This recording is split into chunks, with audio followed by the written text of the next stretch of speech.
الحمدللہ وکفیٰ والصلاۃ والسلام علی نبیہ المصطفیٰ صلوات ربی وسلامہ علیہ وعلی آلہ واصحابہ اجمعین وبعد۔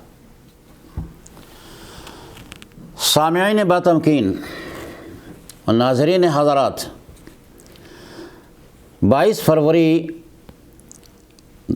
2022 سن ہجری کے لحاظ سے 1443 ہجری میں یہ جو دن یوم تاسیس فاؤنڈیشن ڈے سعودی حکومت کی طرف سے منایا جا رہا ہے، جس میں ہم برابر کے شریک ہیں۔ ہماری بھی خوشی اسی طرح ہے جس طرح کہ آل سعود کی ہے اور سعودی شعب کی اور قوم کی ہے۔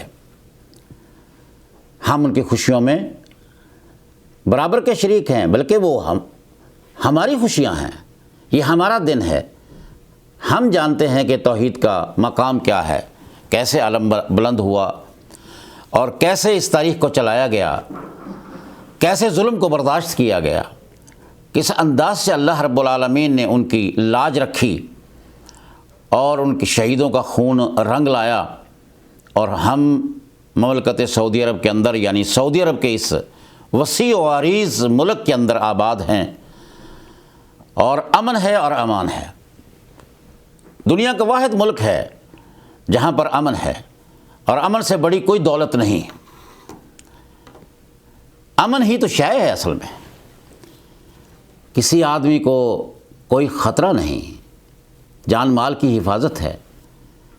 اور یہ وہ دور ہے جس کے اندر نبی کریم صلی اللہ علیہ وسلم سے لے کر بعد میں اب تک آپ کے اس دور سے کے بعد، خلافت راشدہ کے بعد، آپ کا وہ دور، آپ کا وہ فرمان یا اس وقت پورا ہوا تھا یا آج پورا ہو رہا ہے۔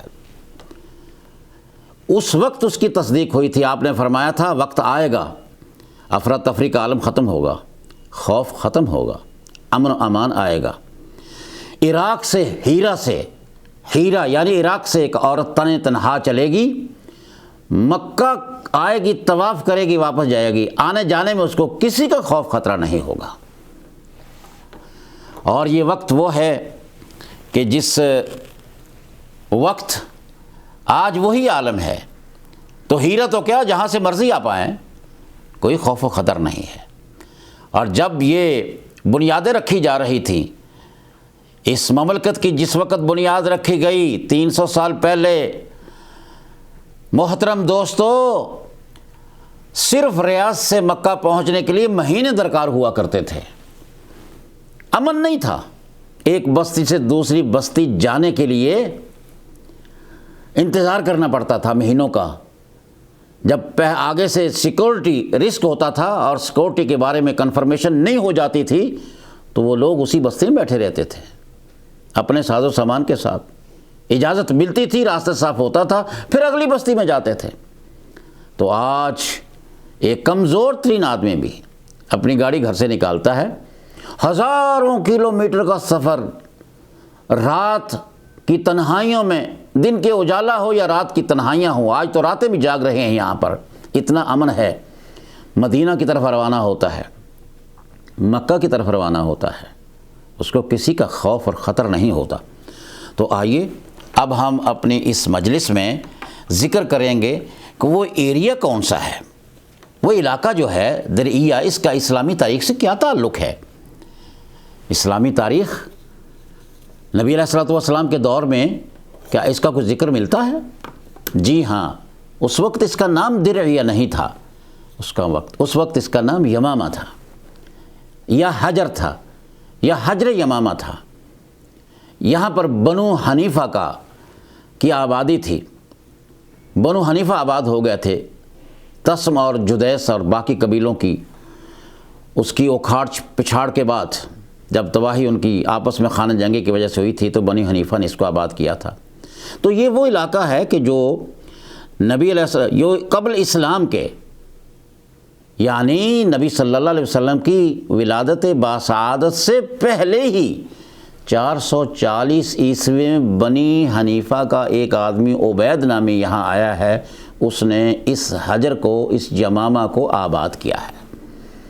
یہ بڑا زرخیز علاقہ ہے، یاد رکھنا، یہاں پر چشمے بھی ہیں، وادیاں بھی ہیں، اور انہی میں وادیوں میں سے ایک وادی کا نام وادی حنیفہ ہے۔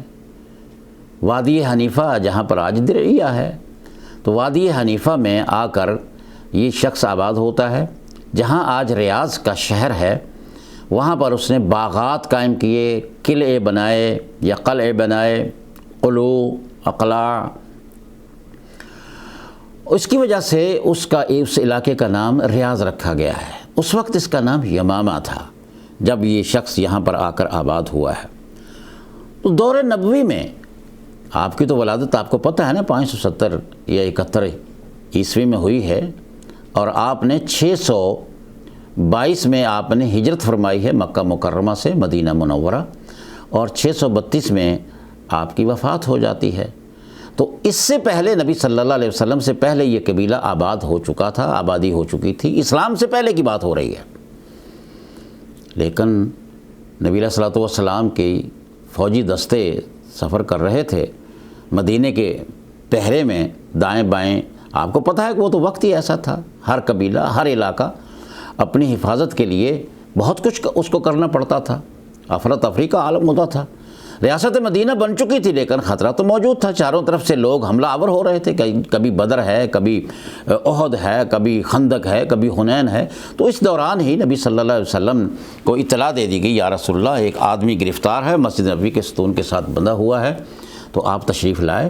اور اس سے پوچھا تو اس نے کہا میرا نام ثمامہ ہے اور میں آسال کا بیٹا ہوں، اور میرا تعلق جو ہے وہ حجر سے ہے، یمامہ سے ہے، میرے بارے میں کیا خیال ہے؟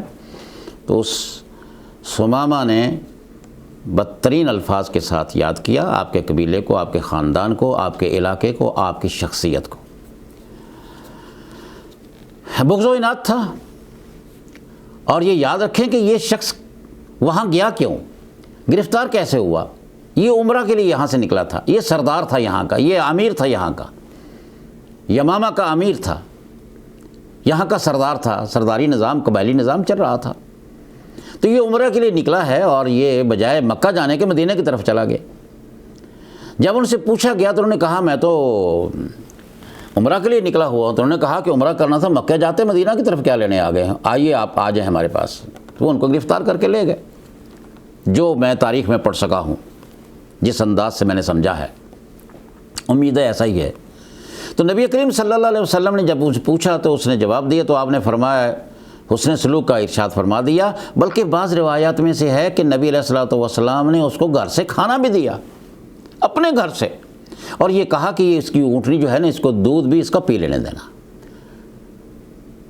بڑی آزادی ہے اس اسیر کو، اس قیدی کو۔ اگلے دن نبی کریم صلی اللہ علیہ وسلم تشریف دوبارہ لاتے ہیں اور فرماتے ہیں، پوچھتے ہیں ثمامہ کیا خیال ہے؟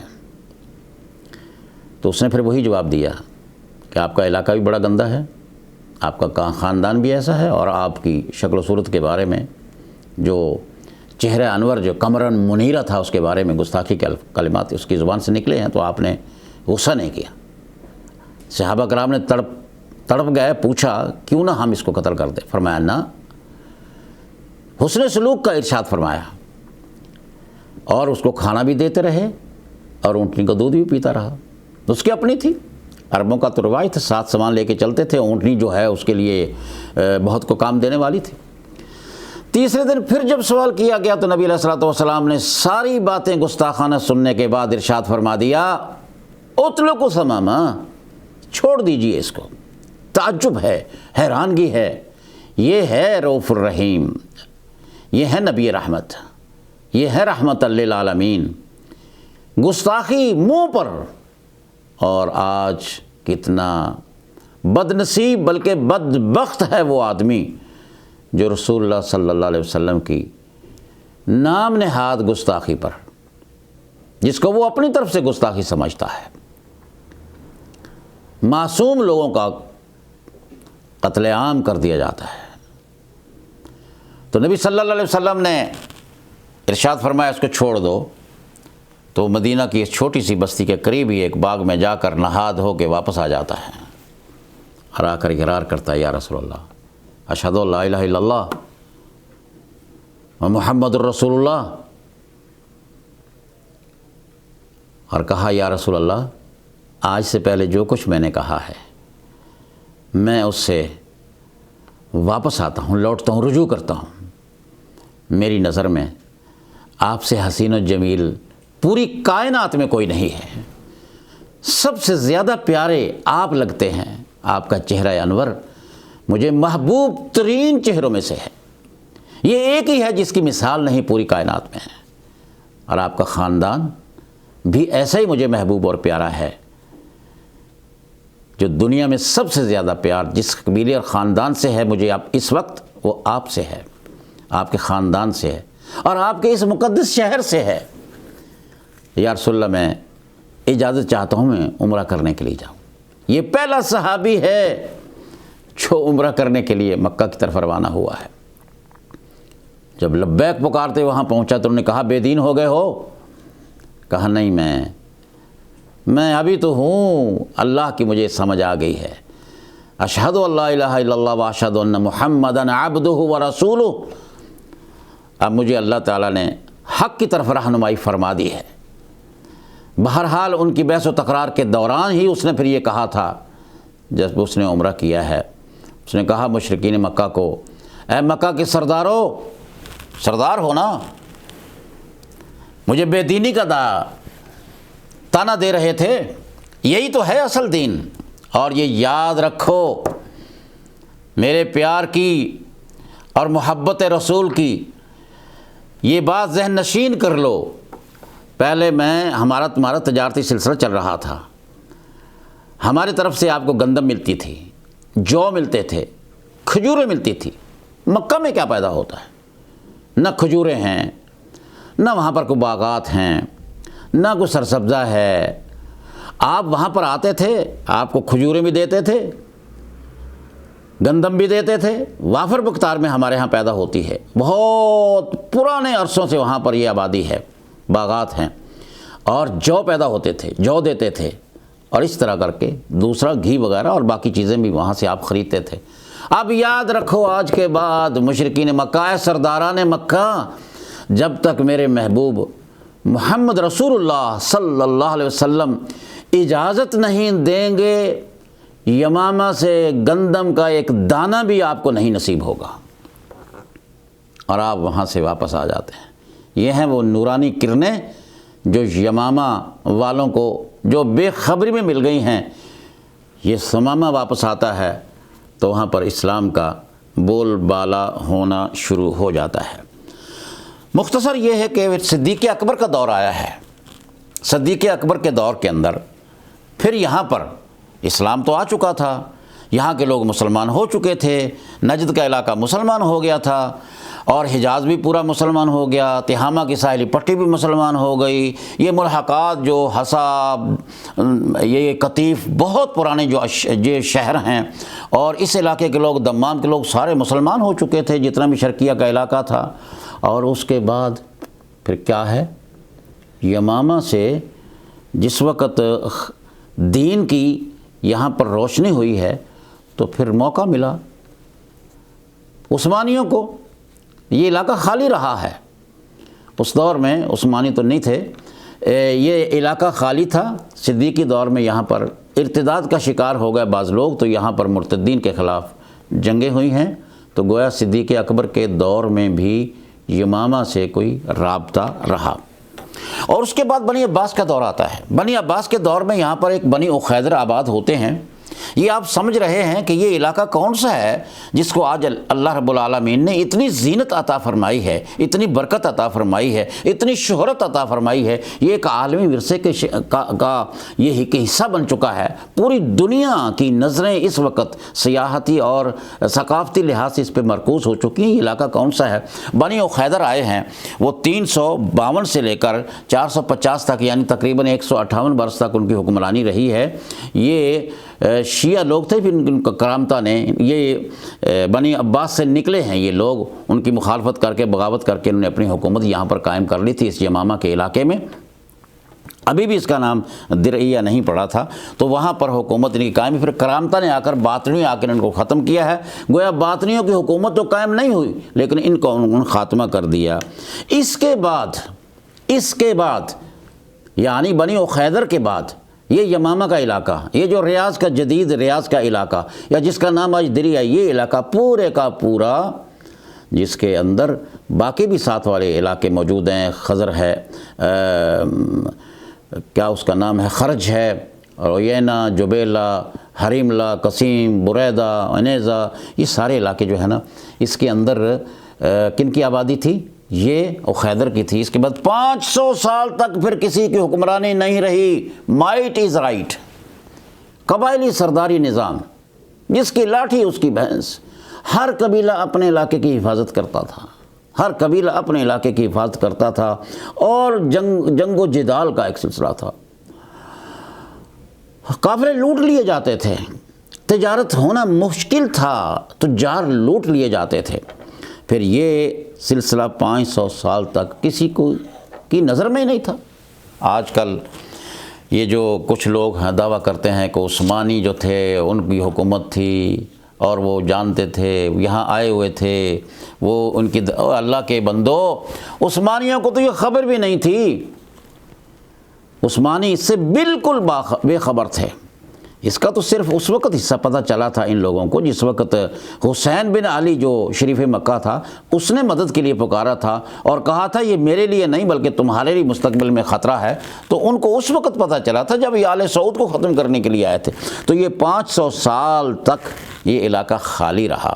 اللہ رب العالمین نے 12ویں صدی ہجری تو آنے سے پہلے ہی اللہ نے ایک موقع دے دیا کہ اسی دوران 850 ہجری میں یا 1446 عیسوی میں، یعنی آج سے 600 سال پہلے، آج سے 600 سال پہلے، یعنی سعودی مملکت کی بنیاد رکھنے سے 300 سال پہلے، آج سے 600 سال پہلے سعودی بنیادیں جو رکھی گئی ہیں، سنگ جو بنیاد رکھا گیا ہے درعیہ میں 1727 میں، اس سے 300 سال پہلے ان کا جد امجد جو ابھی آپ نے مجلس نمبر 2 کی اس کے حصے میں آپ نے سنا ہوگا کہ المانع ابن ربیع المریدی، یہ ان کے جد امجد ہیں، یہ قطیف سے گئے ہیں، قطیف کے علاقے میں کہ دائیں بائیں ان کی آبادی تھی، یہ درو قبیلے سے ان کا تعلق ہے، اور درو قبیلے کے لوگ ہی بنی حنیفہ والے جو تھے وہ وہاں پر آباد ہو چکے تھے۔ کہاں؟ الیمامہ میں، وادی حنیفہ کے نام سے۔ اس علاقے میں جو شخص تھا الحسن ابن درع، دال را عین، اس نے ان کو دعوت دی۔ آپ کو پتہ ہے قبائلی نظام تھا، لوگ قبیلے لے کے چل پڑتے تھے۔ انہوں نے اپنے اہل و عیال کو لیا اپنے کزن کی دعوت پر، اور یہ علاقہ قطیف کا جو مشرقی صوبے میں ہے، 5000 سال پرانا یہ شہر ہے، یاد رکھنا۔ تو اس شہر سے نکل کر یہ یمامہ گئے ہیں، کس کے پاس؟ الحسن ابن درع، اپنے کزن کے پاس، اور انہوں نے احترام کرتے ہوئے کہ ان کو آباد یہاں کرنا ہے، وسیع علاقہ ہے ہمارے پاس، بنی حنیفہ کے پاس بڑا وسیع علاقہ تھا، انہوں نے وادی حنیفہ کے دائیں بائیں دونوں طرف ان کو 2 علاقے الاٹ کر دیے، الملیبید، الگسیبہ۔ ان علاقوں میں، ان علاقوں کے اندر انہوں نے گارے اور مٹی کی ایک بستی کا آغاز کیا، وہ بستی بنائی، اپنے اہل و عیال کو آباد کیا۔ چند ایک گھر بنائے تھے جو بعد میں بنتے بنتے 40 گھروں تک وہ بستی کا اضافہ ہو گیا، 40 گھروں تک اضافہ ہو گیا، جو تاریخ میں ہمیں ملتا ہے مصدقہ تاریخ کے اندر۔ جب انہوں نے یہ بستی بنا لی تو اب اس کا نام رکھنا تھا۔ اب ہے وہ نام جو آج درعیہ مشہور ہے کہ کب شروع ہوا۔ اس کے نام کی بنیاد کب رکھی گئی؟ 850 ہجری یا 1446 عیسوی میں، یعنی 600 سال پہلے اس آدمی نے، المانع ابن ربیع المریدی، جد امجد آل سعود، اس نے اس علاقے کا نام، اس بستی کا نام درعیہ رکھا اپنے محسن کی یاد تازہ کرنے کے لیے، جن کا نام حسن ابن درعہ تھا، کیونکہ ہر آدمی جو بھی منسوب ہوتا ہے اپنے باپ کے نام سے منسوب ہوتا ہے، اپنے باپ کو عزت بخشتا ہے، اس طرف نام ہوتا ہے۔ جیسے محمد بن سعود ہیں، ان کی اولاد آگے آل سعود کہلاتی ہے۔ محمد نے بھی اپنے آپ کو، محمد بن سعود بن محمد نے اپنے آپ کو آل سعود کہا۔ اس طرح حسن ابن درعہ کے نام سے انہوں نے اس کے اپنے بھائی کے نام سے اس بستی کا نام رکھا درعیہ۔ تو گویا آج سے 600 سال پہلے یہ بستی آباد ہوئی، لیکن اس کا حال وہی تھا جو پہلے آپ سماعت فرما چکے پہلی مجلسوں میں، افراتفری، مائٹ از رائٹ، قبائلی سرداری نظام، اور اس کے بعد پھر یہ آباد ہوتے ہیں یہاں پر کون؟ بنو حنیفہ والے، اور بنو حنیفہ میں سے کون ہے؟ علمان ہے، اور اس نے کس کا نام رکھا ہے؟ اس بستی کا نام اپنے محسن کے نام سے درعیہ۔ یہ آج درعیہ بستی جو ہے یہ وہ خطہ ہے جو سیاحتی لحاظ سے توجہ کا مرکز بن چکا ہے۔ یہ خادم الحرمین شریفین کے ولی عہد محمد بن سلمان ابن عبدالعزیز آل سعود حفظہ اللہ، ان کا جو ویژن ہے نا 2030 2030 یا 2030، اس کے ویژن کے جتنے بھی منصوبے ہیں یہ ان میں سے ایک عظیم ترین منصوبہ ہے۔ 70 سے 75 بلین ریال کا یہ منصوبہ ہے جو اس درعیہ پر، یعنی جس کا آغاز ہو چکا ہے، جس کا افتتاح کر دیا گیا ہے، پچھلے سال کر دیا گیا، 2019 میں کر دیا گیا تھا۔ ایک عظیم جو یہ منصوبہ ہے یا مشروع ہے یا یہ پروجیکٹ ہے، اس کا آغاز ملک سلمان ابن عبدالعزیز یعنی خادم الحرمین شریفین جو حالی اس وقت جو حکمران ہیں، انہوں نے 2019 میں اس کا آغاز کیا ہے۔ یہ بہت وسیع و عریض علاقہ ہے۔ کس لحاظ سے؟ یہ ہے تو سارا 7-8 کلومیٹر کا مربع کا علاقہ ہے جس کو آباد کیا جا رہا ہے۔ کیوں آباد کیا جا رہا ہے؟ اس لیے کہ اپنے نوجوانوں کو اپنے ثقافتی اور اپنے سیاحتی ورثہ سے آگاہ کیا جائے، روشناس کرایا جائے، تاکہ اپنے ماضی سے، اپنے اسلاف کی تاریخ سے واقف ہو کر اپنے مستقبل کو روشن کر سکیں اور مضبوطی کے ساتھ آگے قدم بڑھا سکیں۔ تو یہ ہے وہ ہماری اس تیسری مجلس کا خلاصہ، یعنی یہ درعیہ کا علاقہ کون سا ہے؟ یہ نبی صلی اللہ علیہ وسلم سے شروع ہوا، اس وقت یہاں پر اسلام پہنچا، صدیقی فاروقی دور کے اندر، سیدنا ابو بکر صدیق رضی اللہ تعالیٰ عنہ کے دور کے اندر یہاں پر صحابہ آئے، یہاں پر جہاد ہوا مرتدین کے خلاف، اور اس کے بعد اس علاقے میں اللہ رب العالمین نے محمد بن سعود کو موقع عطا فرمایا، جو 300 سال پہلے انہوں نے یہاں پر توحید کا پرچم بلند کیا۔ محمد بن عبدالوہاب رحمۃ اللہ علیہ کو ان کا ساتھی بنایا، دونوں ایک دوسرے کی مدد کے لیے آگے بڑھے، اور قرآن و سنت کی تعلیمات کا پرچار شروع ہوا۔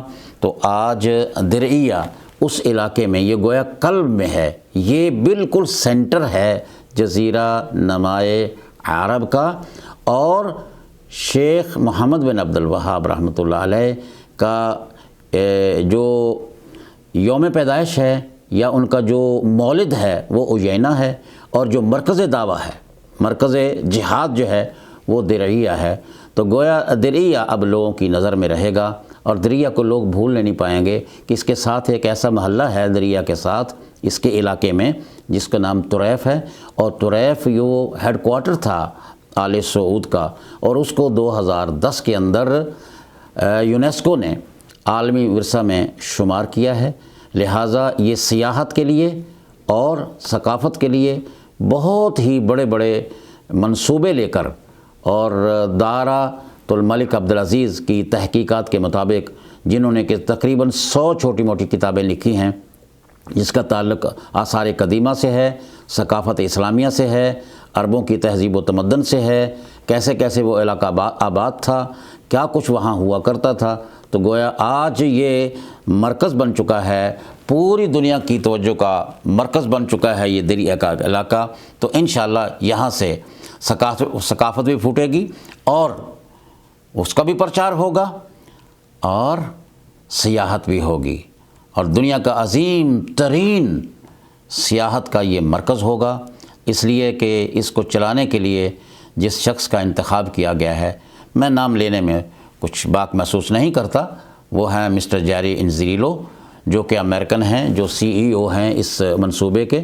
بوابہ دریا اس کا نام ہے جو آج کا منصوبہ ہے، یعنی دریا گیٹ ڈیولپمنٹ اتھارٹی ہے، جس کو لے کے ڈیولپمنٹ ہو رہی ہے اور بڑی تیزی کے ساتھ یہ کام چل رہا ہے۔ ہماری دعائیں ہیں کہ اللہ تعالیٰ اس علاقے کو چار چاند لگا دے، اور اس علاقے کے اندر جتنے بھی دائیں بائیں لوگ اب بسنے والے ہیں ان کو تو اللہ تعالیٰ کی نعمت دیکھو کس انداز سے ملتی ہے، ان کے دائیں بائیں والی زمینیں بھی سونا اگلنا شروع ہو گئی ہیں، اس لیے کہ وہ علاقہ ایسا ہو گیا ہے کہ جہاں نہریں بھی ہیں، لوگ جا کر چشمے بھی دیکھیں گے اور باغات بھی دیکھیں گے، اور اسی لیے انہوں نے وہاں پر جو نام رکھا ہے نا اپنے لوگوں کے اندر، وہ وہی ہے کہ باغات ہیں، یعنی اس کی نشانی یہ ہے کہ وہاں پر ترقی ہوگی، نمو ہوگی، آبادی بڑھے گی پیداوار کی، اور بازار ہے یعنی اقتصادی سلسلہ آگے بڑھے گا، اور اسی طرح مردان مجاہدین جو پیدا ہوتے رہیں گے اور اسلام کی خاطر اپنی جانوں کا نذرانہ پیش کرتے رہیں گے۔ اللہ رب العالمین سے دعا ہے کہ اللہ ہمیں بھی ان خوشیوں میں شامل فرمائے، اور وہ پہلا جو دن ہے 22 فروری 1727 کا، اس کو یاد رکھا جائے کہ آج سے 300 سال پہلے جس کی بنیاد رکھی گئی، آئندہ ہزاروں سالوں تک اللہ تعالیٰ اس کو آباد رکھے۔ واللہ تعالی اعلم، والسلام علیکم ورحمۃ اللہ وبرکاتہ۔